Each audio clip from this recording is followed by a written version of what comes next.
जब तक आप अपने आप से ना हार जाओ तब तक दुनिया की कोई भी ताकत आपको हरा नहीं सकती। अगर तुम सूरज की तरह चमकना चाहते हो तो पहले सूरज की तरह जलना सीखो। सपने को पाने के लिए समझदार नहीं, थोड़ा सा पागल होना पड़ता है। कोई भी लक्ष्य इंसान के साहस से बड़ा नहीं, हारा वही जो लड़ा नहीं। बाहर की चुनौतियों से नहीं, हम अपने अंदर की कमजोरियों से हारे। जिस तरह पतझड़ के बिना पेड़ पर नए पत्ते नहीं आते, ठीक उसी तरह कठिनाई और संघर्ष के बिना अच्छे दिन नहीं आते। डाउनलोड मौज। जिंदगी में ना मुसीबतें चाय में जमी हुई मलाई की तरह होती हैं। ध्यान से सुनना। जिंदगी में चलो मान लेते हैं आप चाय पी रहे हैं और ऊपर एक वर्क जम जाता है, मलाई बोलते हैं उसको। क्या करते हैं? हटा के पी लेते हैं। तो जिंदगी में मुसीबतें चाय में जमी हुई मलाई की तरह होती हैं। कामयाब आदमी वही है जो मलाई को फूंक मार के साइड कर दे और चाय पी जाए। अब वो रोएगा थोड़ी ना यार, मलाई आ गई मैं क्या करूं। अबे साइड कर, पी। तो चुनौतियां साइड करो, सालो बढ़ो आगे।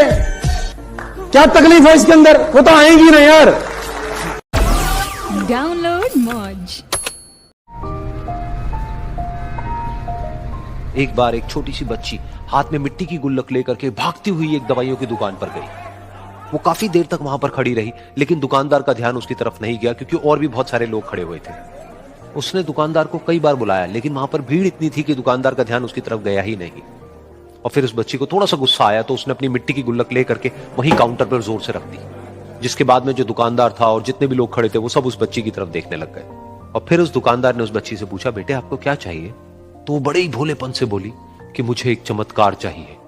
ये सुनकर के दुकानदार को कुछ समझ नहीं आया, ना ही वहां पर जो लोग थे उनको कुछ समझ में आया, और सब उसकी तरफ देखने लग गए। फिर दुकानदार ने बोला, बेटे चमत्कार तो यहां पर नहीं मिलता है।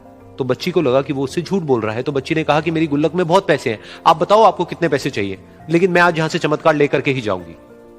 तो वहीं काउंटर पे एक और आदमी खड़ा था, उसने उस बच्ची से पूछा कि बेटे क्यों चाहिए तुमको चमत्कार? तब उस बच्ची ने अपनी कहानी बताई कि अभी कुछ दिन पहले मेरे भाई के सर में बहुत तेज दर्द हुआ, तो मेरे पापा मम्मी उसको हॉस्पिटल ले गए। उसके बाद कई दिन तक मेरा भाई घर नहीं आया। तो मैंने कई बार अपने पापा से पूछा, लेकिन उन्होंने मुझे कुछ नहीं बताया। उन्होंने बार बार यही कहा कि वो आ जाएगा, वो कल आ जाएगा, वो कल आ जाएगा, लेकिन वो आ ही नहीं रहा था। तो मैंने देखा कि मम्मी रो रही है, और पापा मम्मी को कह रहे थे कि उसकी दवाइयों के लिए और उसके इलाज के लिए जितने पैसे चाहिए उतने मेरे पास में नहीं है, अब उसको कोई चमत्कार ही बचा सकता है। तब मुझे लगा कि अगर मेरे पापा के पास में इतने पैसे नहीं भी हैं तो क्या हुआ, मेरे पास में तो है। तो मैंने जितने भी पैसे जोड़ रखे हैं वो सारे लेकर के मैं इस दवाई की दुकान पर आई। फिर उस आदमी ने उस बच्ची से पूछा, कितने पैसे हैं तुम्हारे पास में? ये सुनते ही उस बच्ची ने अपनी गुल्लक उठाई, जमीन पर फेंकी और तोड़ दी, और पैसे गिनने लग गई। बाकी सब लोग खड़े होकर के उसको देख रहे थे। थोड़ी देर बाद उसने सारे पैसे अपने हाथ में इकट्ठे किए और बोली, मेरे पास में पूरे 19 रुपए हैं। वो जो आदमी वहां पर खड़ा था वो थोड़ा सा मुस्कुराया और बोला कि अरे तुम्हारे पास में तो पूरे पैसे हैं, इतने का ही तो आता है चमत्कार। ये सुनकर के वो बच्ची बहुत खुश हो गई और बोली कि चलो मैं आपको अपने पापा से मिलवाती हूं। बाद में पता लगा कि वो आदमी कोई आम आदमी नहीं था, बल्कि एक बहुत बड़ा न्यूरोसर्जन था, और उसने सिर्फ 19 रुपए में उसके भाई की सर्जरी करी, और कुछ ही दिन बाद वो ठीक होकर के घर वापस आ गया। फिर कुछ दिन बाद वो बच्ची, उसका भाई, उसके पापा, उसकी मम्मी, चारों एक साथ बैठे हुए थे और बात कर रहे थे। तो उसकी मम्मी ने उसके पापा से पूछा कि अब तो बता दो ये चमत्कार आपने किया कैसे? तो उन्होंने अपनी बेटी की तरफ देखा और बोले, ये चमत्कार मैंने नहीं, इसने किया है।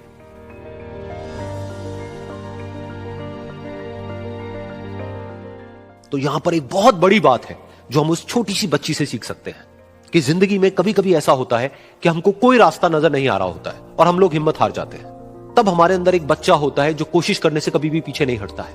वो हार मानने को तैयार नहीं होता है क्योंकि उसको ना शब्द समझ नहीं आता है। वो बच्चा जिसके लिए कुछ भी नामुमकिन नहीं है, क्योंकि वो हर हाल में कोशिश करता ही रहता है।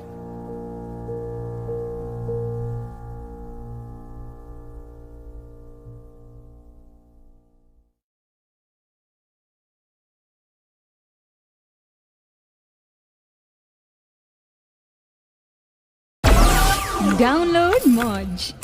आपको फिर एक लाइन बोलना चाहता हूं सर। नेटवर्क मार्केटिंग में मैंने एक लाइन सीखी है, आप सीखिए। पूरी की पूरी डाउनलाइन तबाह हो जाए, पूरी की पूरी डाउनलाइन तबाह हो जाए, कोई तकलीफ नहीं। अपलाइन जिंदा रहे, डाउनलाइन फिर खत्म हो जाए। ये जिंदा रहनी चाहिए बस। और रिगार्ड करना है सर।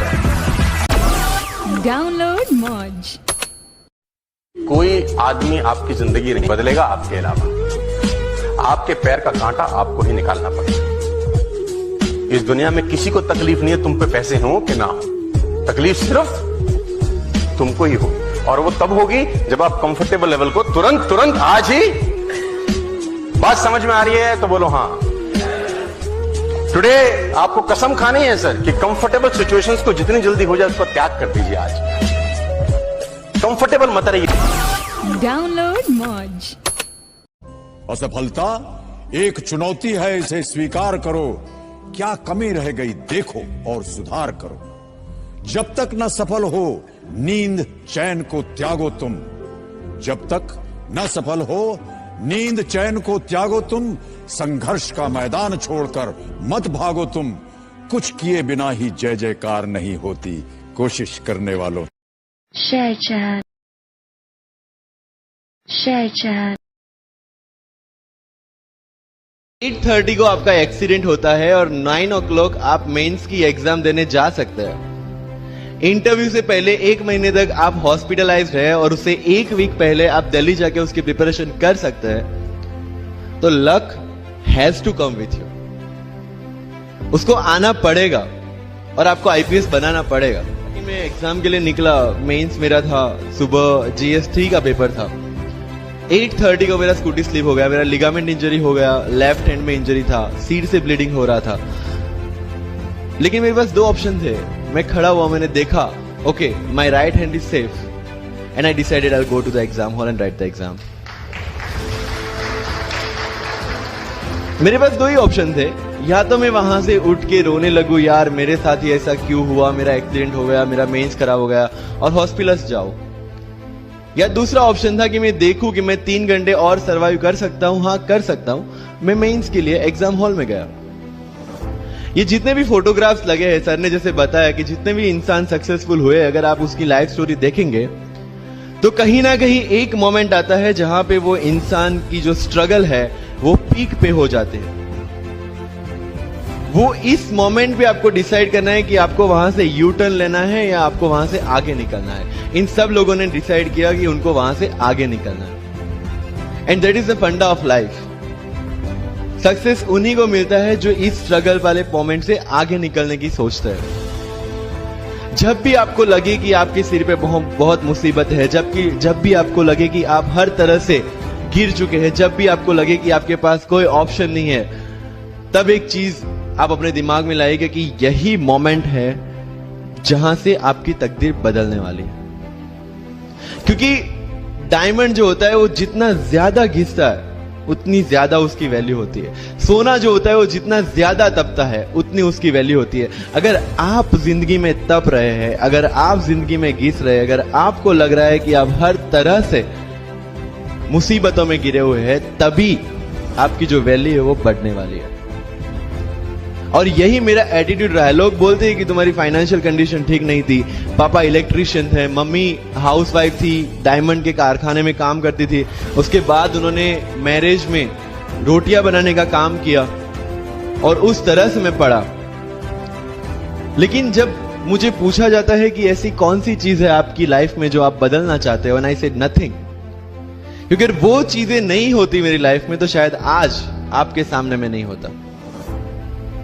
तो अगर लाइफ में प्रॉब्लम्स है, अगर लाइफ में स्ट्रगल है, जैसे सर ने बताया struggle is a part of life and I strongly believe in that. Bharat वर्ष का सपना चंद्रगुप्त ने देखा, चाणक्य ने देखा, और उस भारत वर्ष को बनाने के लिए जब ये संघर्ष जारी था और तब राजा धनानंद की डॉटर दूरदराज से चंद्रगुप्त को प्यार हो जाता है, और जब चाणक्य उनको बोलते कि नहीं तुम्हें उससे दूर रहना है, तब चंद्रगुप्त बोलता है आचार्य कभी कभी सोचता हूं कि जिंदगी में या ये भारत के सम्राट बनने के लिए इतना त्याग, इतना बलिदान ना देना होता तो। और तब चाणक्य रिप्लाई करते हैं तो हर कोई भारत का सम्राट होता। This is the fundamental rule of life. अगर आईएएस बनने के लिए, आईपीएस बनने के लिए सैक्रिफाइस करना नहीं पड़ेगा, अगर उसके लिए आपको त्याग नहीं करना पड़ेगा, तो आज पूरे इंडिया में हर घर में आपको आईएएस आईपीएस मिल जाएंगे। मुझे एग्जैक्ट डेट याद है, 23 मार्च को मेरा इंटरव्यू था। 20 फरवरी को मुझे हॉस्पिटल में एडमिट किया गया क्योंकि मुझे इन्फेक्शन हो गया था बॉडी में एंड बहुत हाई फीवर था, तो आईवी के अलावा कोई ऑप्शन नहीं था। 1 मार्च को ठीक होके मैंने सोचा चलो दिल्ली निकलते हैं। 2 मार्च को मैं दिल्ली पहुंचा। 3 मार्च को वापस से टॉन्सिलाइटिस का अटैक होने की वजह से फ्लाइट लेके वापस से पालनपुर अहमदाबाद, अगेन हॉस्पिटलाइजेशन। 15 मार्च को I got relieved from the hospital. 16 मार्च को मैं दिल्ली पहुंचा और 23 मार्च को I gave my UPSC interview. तो 1 महीने का हॉस्पिटलाइजेशन। उसके बाद जब दिमाग में ये था कि मेरे साथ जो लोग इंटरव्यू दे रहे हैं वो 1 महीने से प्रिपरेशन कर रहे हैं एंड 1 महीने से मैं हॉस्पिटल में था, again I thought this is the moment to prove your I went to the interview और पूरे इंडिया में 2nd highest marks in interview.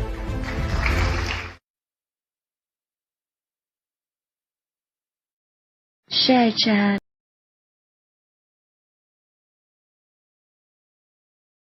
हमारे पिताजी हमको सिखाते थे बहुत पहले, हम बड़े हो गए, लेकिन बात कंठस्थ है। वो बोलते हैं मोची बन, लेकिन साले तेरे से बढ़िया मोची तेरे शहर का नहीं होना चाहिए। तू मोची बन जा, तू बाल काटने वाला बन, लेकिन साले तेरे से बढ़िया बाल काटने वाला तेरे शहर में नहीं होना चाहिए। तू दर्जी बन, लेकिन लाइन लगनी चाहिए साला शादियों में कि कपड़ा सिलवाएंगे। तू जिस प्रोफेशन में रहे कम से कम मैक्सिमम तक पहुंचने का प्रयास कर, क्योंकि उस प्रयास में तू जैसा बनता जाएगा, मैं चाहता हूं तू वो इंसान बने। मनी तो एक दिन सेकेंडरी है दोस्त, वो आज है कल नहीं रहेगी। कि अगर आपने इसमें कदम रखा है, अगर आपने सोचा है कि आप सिविल सर्विस एग्जाम देना चाहते हैं और देंगे, तो आपको ये ठान के उसमें जाना है कि हाँ मैं ये कर सकता या कर सकती हूँ। ये एक अपना मोटिवेशन, अपने साथ एक फेथ, बिलीफ अपने ऊपर आपको हमेशा रखना है। कई बार हमसे सवाल पूछते हैं कि आप कितने घंटे पढ़ाई करते हैं, तो देखिए घंटे मैटर नहीं करते हैं। कोई 17-18 घंटे हमें नहीं पढ़ना है, उतना हम पढ़ भी नहीं सकते। एक दिन पढ़ सकते हैं, दूसरे दिन नहीं पढ़ पाएंगे। 5 से 6 घंटे ही आपको देने हैं, उतने निकालने हैं। पर वो जो वक्त आप अपनी पढ़ाई को देते हो, वो कंसिस्टेंटली आपको रोज उतना ही अपने पढ़ाई को देना है। Consistency is the key, that is the first and the most important thing जो आपको ध्यान में रखें। आपने अगर ठान लिया है, अगर आप सोचते हैं कि आप एग्जाम क्रैक कर सकते हैं, तो आपको रोकने वाला और कोई नहीं, आप खुद ही हो सकते हैं। तो खुद आप अपनी रुकावट कभी मत बनिए, एक्सक्यूजेस मत बनाइए। ऑब्स्टिकल जरूर आएंगे, उन्हें आपको चैलेंज करना है। Challenges are meant to be challenged. तो सही तरीके से अपने ऑब्स्टिकल्स को हैंडल कीजिए। Download Moj. Download Moj. Download Moj.